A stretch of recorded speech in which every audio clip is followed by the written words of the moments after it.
What is going on, guys? This is the Hubsan X4 and I got a new battery in that packaging right there.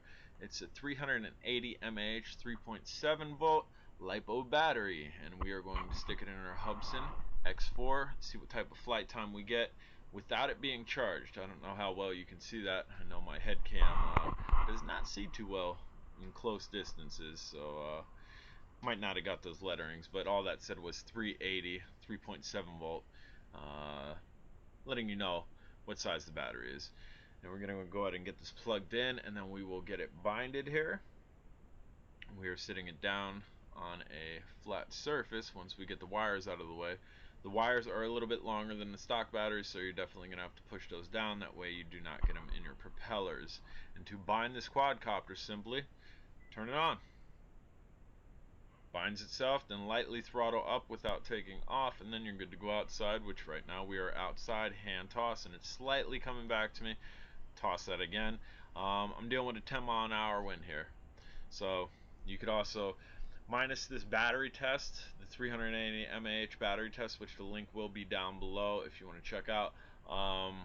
This is kind of showing you how the Hubsan flies in a 10-mile-an-hour wind, and as you can see, it's kind of not phased at all, which I'm really surprised, because I've had a lot of smaller quads, even a little bit larger quads than this, that cannot deal in anything like over 8 to 10 mile an hour, and you can see me doing pretty tight funnels here. This is dealing. You can see when I'm done playing, like when I'm done with the funnels and whatnot, it's kind of shifting to the left. Right now we're looking straight to the left. This is the way the wind's blowing. You kind of see leaves on the ground blowing that way as well. But this is doing well in the wind. And right now we are pushing a minute, and there's your tight funnels again, and bam, kind of got caught up again. I'm doing the funnels. I got 10-mile-an-hour wind blowing that way. It kind of blew me towards the tree here, but we're back up again. This is a pretty durable drone. I've smacked this off of a couple things, zero issues. And I like this drone. This is my go-to drone. If I'm going somewhere, like say I'm exploring an abandoned place, which if you like abandoned places, you like photography, I'm going to leave the link down below for abandoned finds. It's on Facebook, join it. I'm always doing stuff like that, but this is the drone that I take with me because of the image quality. As a in-bodied camera, I get very little jello. Occasionally descending a little bit too quick, I get a little bit of shake, but other than that, it's very good. Look how high we are. Anybody gonna fly the drone in 10-mile-an-hour wind that high? Anybody gonna fly a tiny drone in 10-mile-an-hour wind that high? Probably not. I will, because I trust this drone. Again, my go-to drone when I'm going somewhere. I'm pretty stoked it's doing this well in 10-mile-an-hour wind. As you can see through the trees there, I have water back there. So if the wind would have took it, it would have dropped in water. I'm not going scuba diving for it. I would have had to get another one. Without a doubt, I would have ordered another one, because again, my go-to drone here. It's fun to fly, but the video quality on it is not surpassed by many toy-grade quadcopters. And for it being as small as it is, I have much larger quadcopters that don't even come close to getting the video capabilities that this does. As you can see, everything's shaking. I have a constant 10-mile-an-hour wind. Love those funnels. Nose dips down and just kind of spins around. It's very nice. And right now, guys, we are pushing about 3 minutes, getting close to that 3-minute mark on this battery, and we are down. So about 3 minutes is what you'll get out of the box if you have to fly without charging this. I'm J-Drone. If you haven't subscribed, please do, and have a wonderful day. Alright, guys, this is a fully charged 380 3.7 volt, the new batteries that I just got in, and we are going to stick this in the Hubsan X4, and we are going to go for a full battery test here. See how long the battery will last once it's fully charged. And we are connected here, and just moving the wires out of the way. Again, the wires are a little bit longer. You're going to want to move those out of the way, and then just put the quadcopter on a stable surface, turn your controller on. It'll self-bind, as you can see there, and throttle up. And what is going on here? My quad just shut down. I've never had that happen before. Alright, we're going to disconnect and reconnect the batteries. Just making sure it's not my controller here, turning the controller on and off. It's definitely not the controller. I have no LEDs lit on this, so definitely going to disconnect and reconnect the battery here. We have lights again. and we're going to set it down. And it's blinking, it's doing what it should. We're going to turn our controller on. The lights should go steady as they did. Throttle up and it shuts down. The second battery, I'm thinking, is defective. Without a doubt, has to be. I'm going to go in and grab another battery just to make sure this didn't fry my quad here. Okay, same battery is right above it. Different battery, the stock Hubsan battery is above that one. Gonna give this another chance here. I think this is the third time I'm trying this battery in this drone. And throttle up and shuts down. The second battery is defective. The first battery did an RTF flight, got about 3 minutes. This battery fully charged will not take off. It's shorting for some odd reason. This is a Hubsan battery. We are sticking it in and we are going to bind. We are bound. Throttle up and it's good. So it's not the quad, it's definitely the battery. So we're gonna test the rest of these batteries.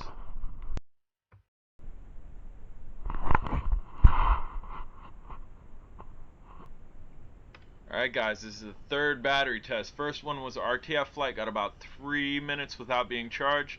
This one is the third one. It is fully charged. The fully charged one prior to this one did not go. As you can see, I'm adjusting the wires here just to make sure they don't get caught in the props. They're a little bit longer than the manufacturers, so you got to be careful that we are turning the controller on. Lights are going steady, throttling up. We are ready to go. And I am out here as opposed to being in my backyard, just to show you the supremacy, aerial supremacy, that this tiny little Hubsan has over a lot larger quads that cannot fly in 10 to 12 mile an hour wind. This has no issues with it. I mean, you can see I just darted straight for the sky there. Again, this is the third battery test. First one was RTF. Second one was defective. I fully charged it. I plugged it into the quad. I throttled. I binded the controller. Lights went steady. Throttled up. It shut down. So it was shorting. But as you can see, this one, there's no issues. And we are in the air. We are flying. And as you can see, that brush off to the left there, the wind's going. I don't have a occasional 10 mile, 12 mile an hour wind. I have a constant 10 to 12 mile an hour wind here. So I am truly flying in double digits with this very small quad, and it's having zero issues. And you can see I'm taking it out, I'm taking it up, and I'm flying it.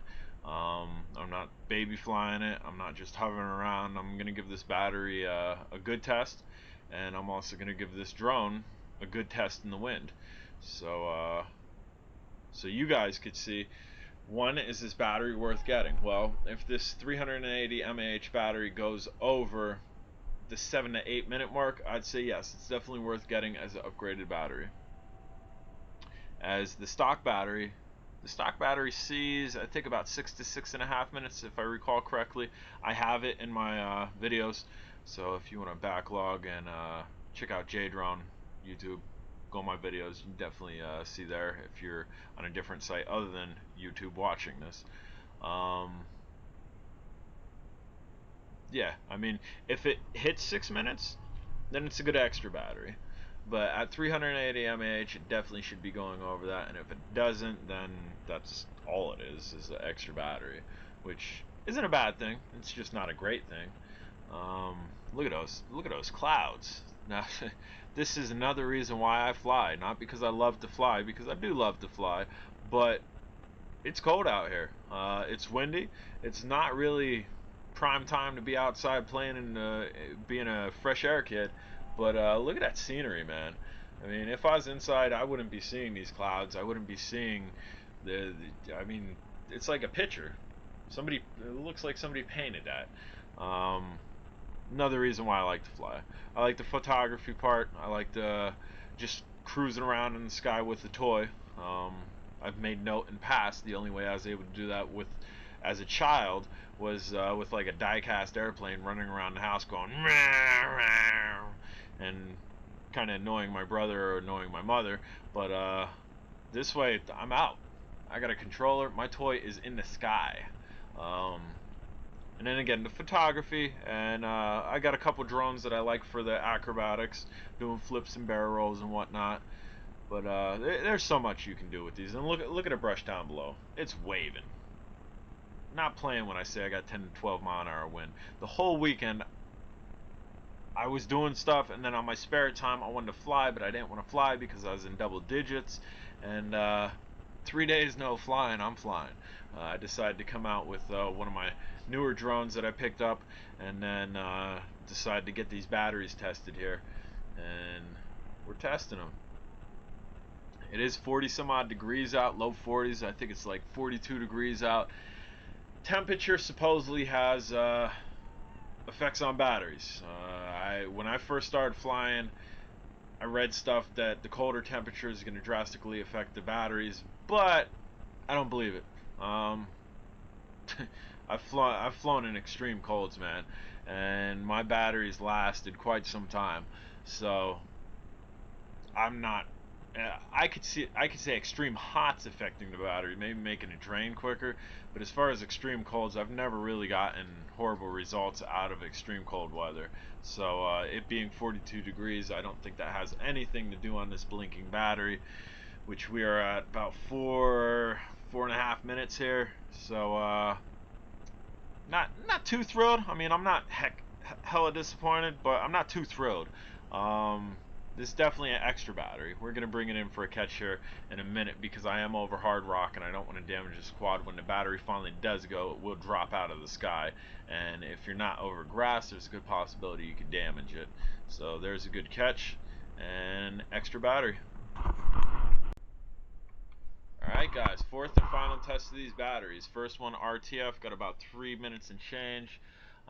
Second one, the battery was screwed up. It was shorting out. The quadcopter would not even fly. Third one we saw, I think about 4.5 to 5 minutes or so, which is okay. I wasn't recording at all, so the camera wasn't even on or anything. The stock battery itself for this, when you buy it and you unbox it, you're getting about 6 to 6.5 minutes, so it's lacking about a minute. And for a 380, it should be just a little bit more.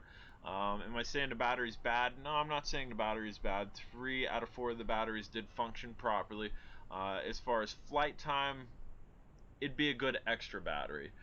As far as an upgraded battery, I definitely can't say it's a good upgraded battery unless this flight time exceeds that 6.5 minute mark, which a 380 should.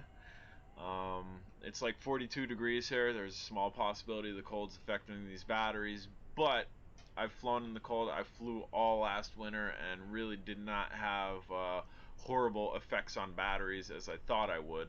I mean, I flew the Striker in 2-degree weather and got an epic flight time to the point where I was wishing the battery would die because I was out there freezing like a popsicle. So I'm not going to chalk this battery's lagging performance up to the cold. I think if this does not get over 6 minutes or so, we're just going to chalk it up that it's a good extra battery. I tell it how it is. I showed you the shorted battery, the one battery that was shorted. Manufacturers make millions of things, and you're bound to get a defective one, and I came across a defective one. I'm fortunate that the other 3 were not defective, because if I had more than one defective one, we'd have an issue, and then I would be I'd be Xing this product. I'm not Xing this product. 1 out of 4 is not bad. But like I said, if this does not go over the 6.5 minute mark what the stock batteries get, and I'm not going to stamp this as an upgraded battery. I will stamp this as a good extra battery, as a good spare battery for you to be carrying around fully charged in case you want to fly again, because as you can see, I'm flying in it and I am dealing with 10-12 mile an hour winds, and the Hubsan's having 0 issues with it. The battery is not overheating, it's not swelling or anything, it's a decent battery. So I'm not going to completely knock it. But again, we don't go over that mark. I am going to knock it for not being an upgraded battery. Definitely be a good spare battery. As you can see, the Hubsan flies, guys. It is a smaller drone. It's a lot smaller than your X5 series, which most people start out with. But this thing's a beast. The body has a little bit of weight to it, so the wind really doesn't push it around. It has an embodied cam, which gets excellent video, and you can pull stills off it all day. And the funnels, That's probably about my second or third favorite thing with this really tight funnels. You could funnel all day with this and control it. I mean, range is good too. I've taken this up. I've gotten some excellent aerial footage and really enjoy this quad. So having extra batteries for this quad, definitely a must. Am I happy I have these batteries? Yeah, I'm happy I have them. They're definitely extra batteries. Am I mildly disappointed that they're not upgraded batteries for 380s? Mildly. At a 380, you should be should be knocking on the 7 to 10 minute door. I've tested 380s in the past that got around the 7 to 10 minute door. So definitely want to watch. And here we're gonna try to screw around by the trees here, which isn't smart because again the sun's setting and my peripheral vision down there isn't good. We just smacked off a tree, so I said it's not smart. Let's see here. Oh, nice. I've lost not one, not two, but 3 propellers. Why did I lose 3 propellers? Well, okay, I found one, and I'm gonna actually turn my camera off here in a second, try to find the rest of them. The reason I lost 3 propellers was because I don't know if you remember me stating on one of my other videos that I was getting a lot of jello from this quad after never getting jello from this quad. I decided to push those propellers down all the way. You don't want to push these propellers down all the way. You want to make sure they're gapped. There should be a fingernail space in between the arm and the propeller, that there's a gap in them. And if you push them down too far, you're making the hole larger and it makes it easier for the propellers to fly off. So I've changed 3 out of the 4, and this is still the same battery. We're still continuing our test here. Prior to it crashing, we got about 4.5 minutes. We'll say 4.5 minutes to be conservative. And right now we're in the air. So if we see another 2 minutes, 2.5 minutes, definitely upgrade. If we don't see that, all it is a spare battery. And again, 3 out of the 4 batteries performed and the lights are blinking. So we're gonna say this is a spare battery. The test prior to this, where I kind of brought it down and I catched it and I didn't push the envelope. The reason I didn't push the envelope is that reason. It just falls from the sky when it kicks. It doesn't auto land or anything, and I didn't want to damage it, as this being one of my favorite quads. If you get something tangled around the props, just lightly move it. I'm J-Drone. If you haven't subscribed, please do. And I've lost that one propeller I did not change. Have a good day.